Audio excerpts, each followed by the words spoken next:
Поступление в университет– это важная ступень в жизни каждого человека. Ведь чтобы получить специальность и работать по выбранному направлению, необходимо приложить немало усилий. Илина Кашелян выбрала медицинскую биохимию. Ей с ранних лет хотелось попасть в сферу медицины.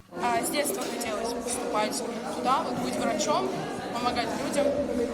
Это ваша, скажем так, мечта, да? Да. Я готовилась к биологии и также еще подготавливала химию.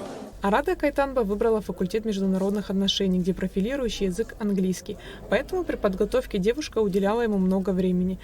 Я читала книги на английском, также я смотрела фильмы на английском языке. Естественно, у меня каждый день были занятия, были онлайн-занятия.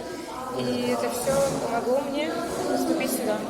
В Абхазском государственном университете 10 факультетов и 44 кафедры. В этом году в общей сложности учебное заведение готово принять 1041 абитуриента.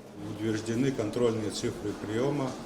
Это руководитель страны подписал. В количестве 387 мест по бюджету. Это на бакалавриат, специалитет и в том числе 23 места на магистратуру могут поступить на первый курс.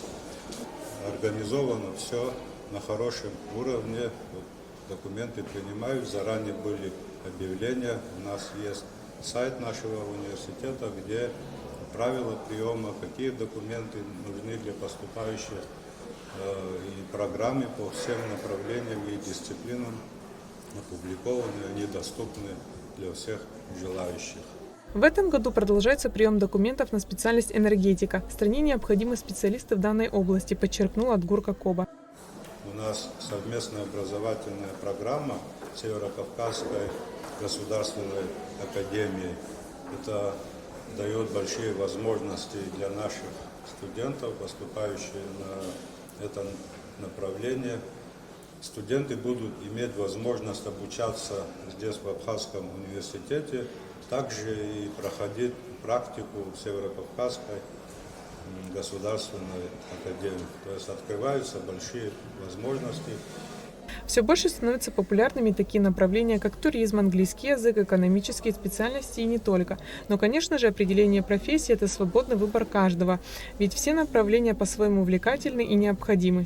Пока какие-то выводы делать тяжело, мы до 12 числа будем принимать документы. Думаем, что по всем направлениям наберем достаточное количество заявлений и по плану приема, по программе для поступающих проведем вступительные испытания. Все прошедшие вступительные испытания они будут зачислены, у кого высокие баллы на госзаказ, а у кого поменьше на платную основу. В ВУЗе есть все условия для плодотворного обучения. Здесь студенты могут открыть для себя множество важных знаний, связанных с выбранными ими направлениями, чтобы уже использовать их в работе. Самое главное, чтобы наши выпускники не смотрели куда-то за границей, за пределы Абхазии. Все нужные специальности практически есть у нас в Абхазском государственном университете. Хорошие условия. Призываю всех выпускников прийти к нам и поступить в наш национальный вуз. Прием документов осуществляется в Абхазском государственном университете с 10 утра до 4 часов дня, ежедневно, кроме воскресенья. Документы будут принимать по 12 июля включительно. Айлита Арутюнян, Ахрамичба, Абхазское телевидение.